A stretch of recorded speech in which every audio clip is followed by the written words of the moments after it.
Hello and welcome to the first episode in a series of live podcasts giving you a taster of what is to come at the IOC World Conference on the Prevention of Injury and Illness in Sports, which is taking place in Monaco this year between the 12th and 14th of March. My name is Thomas Axon. I will be your host today. I'm a junior doctor based in London. I'm currently doing a Masters in Sports and Exercise Meds at the University of Bath. For those of you that don't know about the IOC conference, it is the premier international conference of sports and exercise medicine, representing preeminent international authorities in injury and illness prevention. Essentially, it's not one to be missed. As this is a live event, please feel free to send in any questions you have via Facebook to our first guest, who has kindly agreed to come on, Dr. Roger Hawkes. Roger is the current British Association of Sports and Exercise Medicine President, as well as a board member for the European Disabled Golf Association and an Executive Director for the Golf and Health Project. Roger was one of the people on the expert panel involved in the international consensus on golf and health. It is a pleasure to have you with us tonight, Roger. Tom, it's a great pleasure to be here. Thank you very much for asking me. If it's okay with you, let's jump straight in. So tell me a little bit about your sort of background and STEM journey and how you ended up in golf research. Well, serendipity, as often is the case. I was in general practice, enjoying myself, and suddenly one day someone told me about the role of exercise in health. I couldn't believe we were doing so little to promote it. And got interested. I guess I also spent time on the touchline of children's sports events, and I thought I probably should know a little bit more than I did. Went to a BASEM introductory course, caught the bug, and the rest is history. And about 15 years ago, I left general practice 20 years ago and became full-time sport and exercise medicine within the health service, but also through also dealing with golfers. Interestingly, I'm not a golfer. I played cricket and hockey, but one day someone said, there's a big event at the Belfry, would I sit in the bar for 4 days and cover it? And I said, no, I wouldn't sit in the bar for 4 days.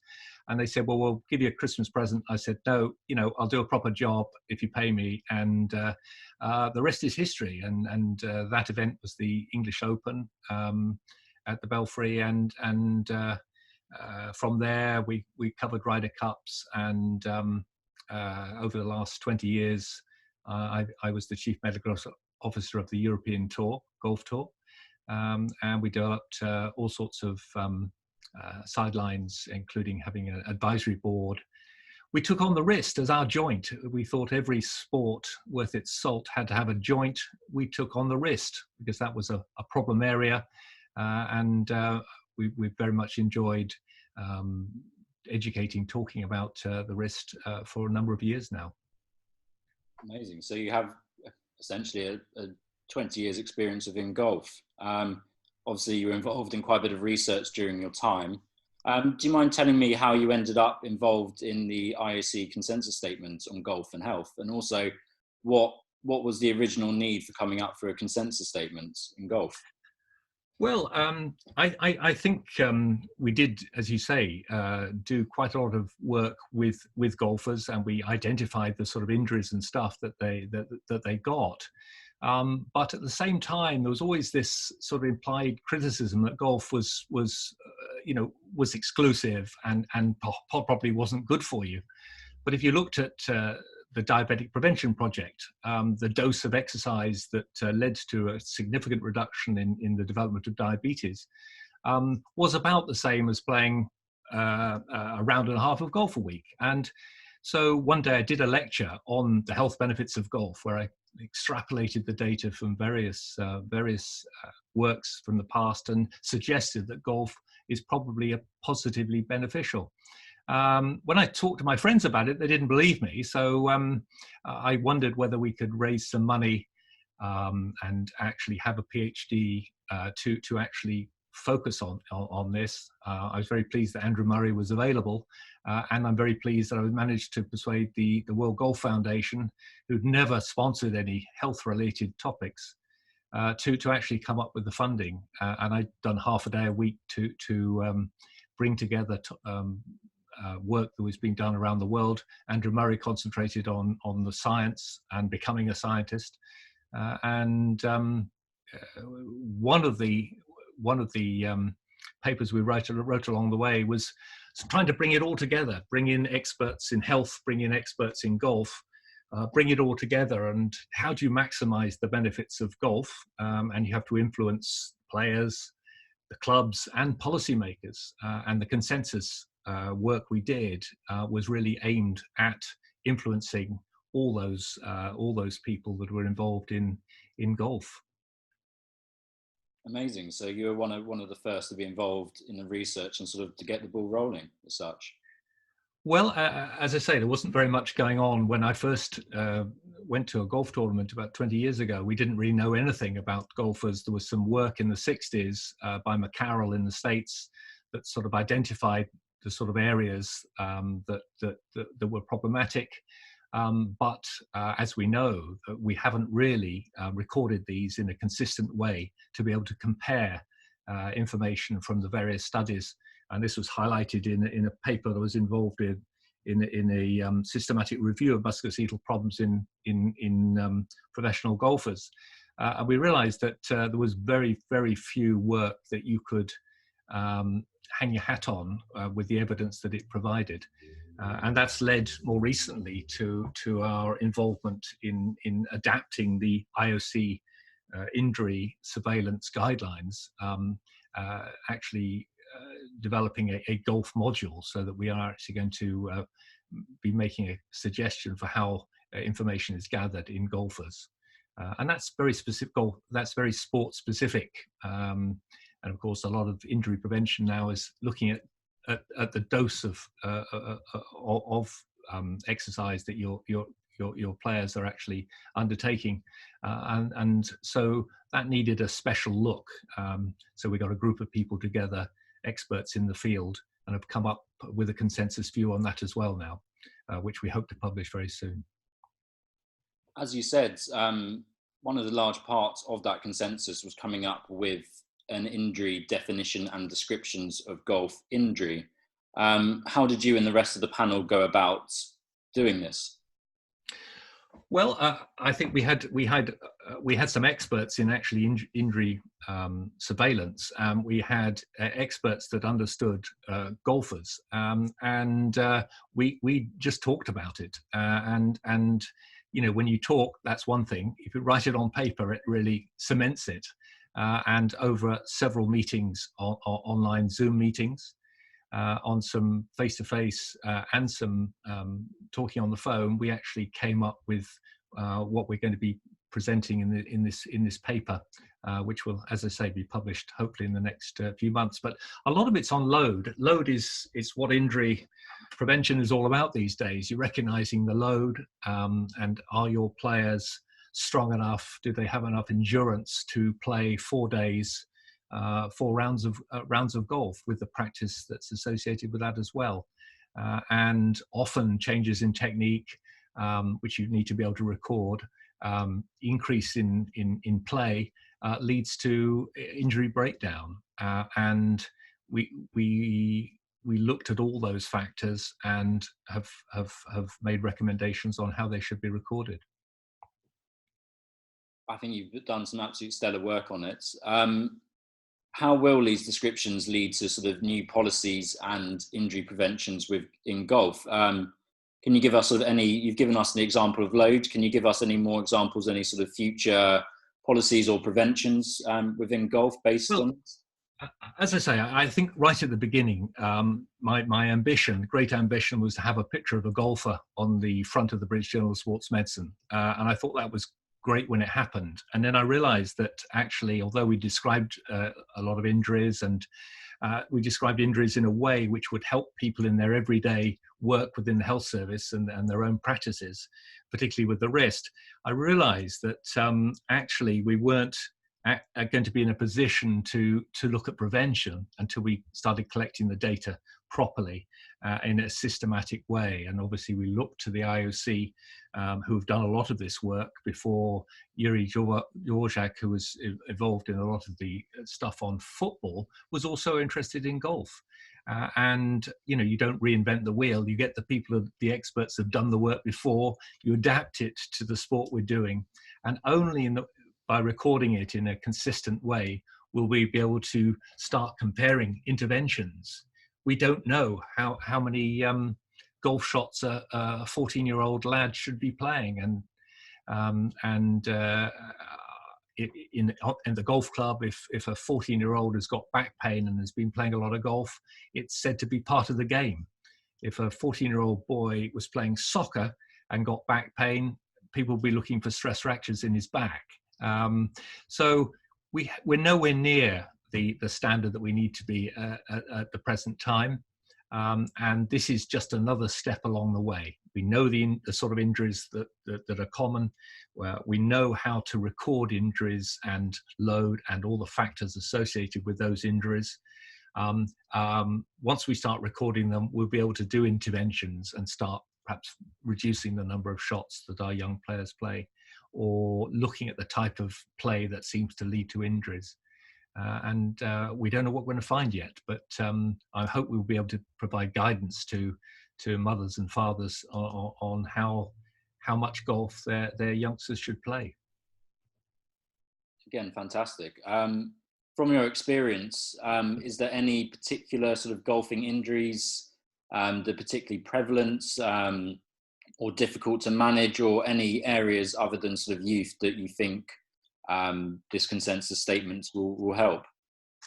Well, I think I'd like to know more about the stress reaction in the pars in the lumbar spine, and we see when we do MRIs on our established players on the European Tour, a lot of them would have spondylolysis, and usually old and not relevant to the problem we're seeing them at that time. But I'd like to know a little bit more about the etiology, and we changed players' technique to try and reduce the extension which may lead to those problems, but we don't really know the sort of dose of golf that would lead to this, and I'd like to think that we'd be able to guide people in the future in that area.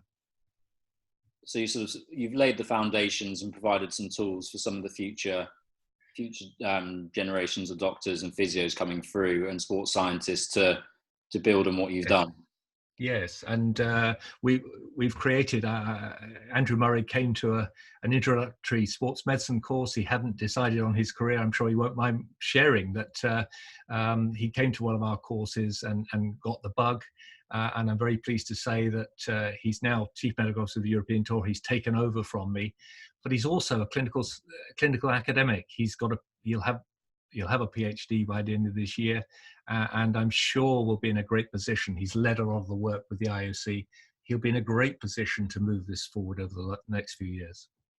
Great news. I also know you do quite a bit of work with disability golf. Do you mind telling us a little bit about your work and what it's like working in disability golf, and also whether this consensus statement will have any impact on disability golf? Yes, so 3 questions there.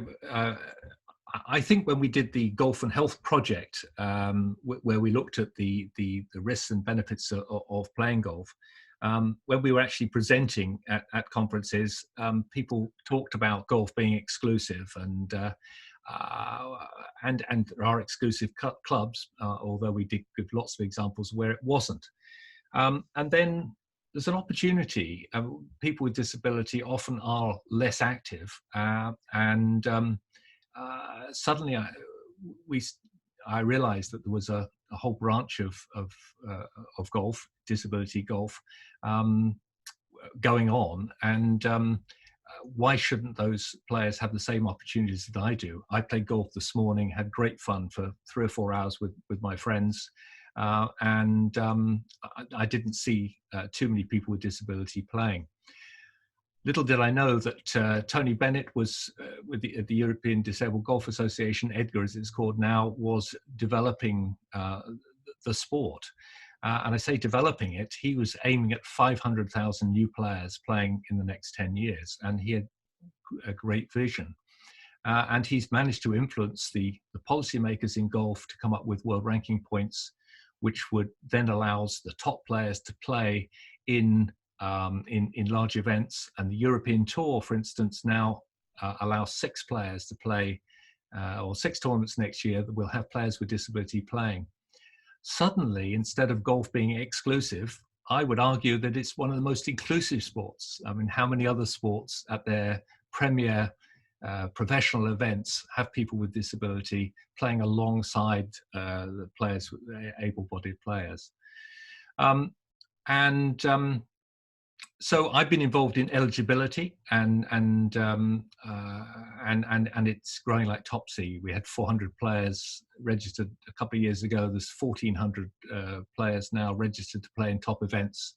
If we can get those top events going, we advertise the fact that golf is available for people with disability, and hopefully then we'll see many more players playing at club level. With all types of disability, and golf will be seen as inclusive. No, I think it's a very, very amazing message and a fantastic project to be part of. I know you have another hat as well. You're also the BASEM president. Do you mind telling our audience about the discount that BASEM members can receive to the conference, and also about BASEM's sort of role within the IOC in general? Yes, well, the IOC World Conference, which you've mentioned, 12th to 14th of March this year, is obviously the big show in town, and it's probably the biggest sports medicine event there is. BASEM is part owner of the British Journal of Sports Medicine, which is the leading international journal on sport and exercise medicine, with an impact factor which has now reached 11. So BASEM, should be a significant player, and we're aiming to show some leadership in sport and exercise medicine. We're very interested in education, and we have a meeting at the IOC event in Monaco, where we're getting people from around the world with education ideas to come together. It's very expensive and very time consuming to produce good quality education that's available 24 hours a day, which is what's demanded in this day and age. Perhaps if each country did one area very well, we could put it all together and it could be available for all. And these are the sorts of ideas that have been going around for some time, and we're using the conference, where a lot of people in education will be attending. We're using the conference to bring people together. I also mentioned, I think when we were talking beforehand, that it's now quite easy to get a video camera and to do some education.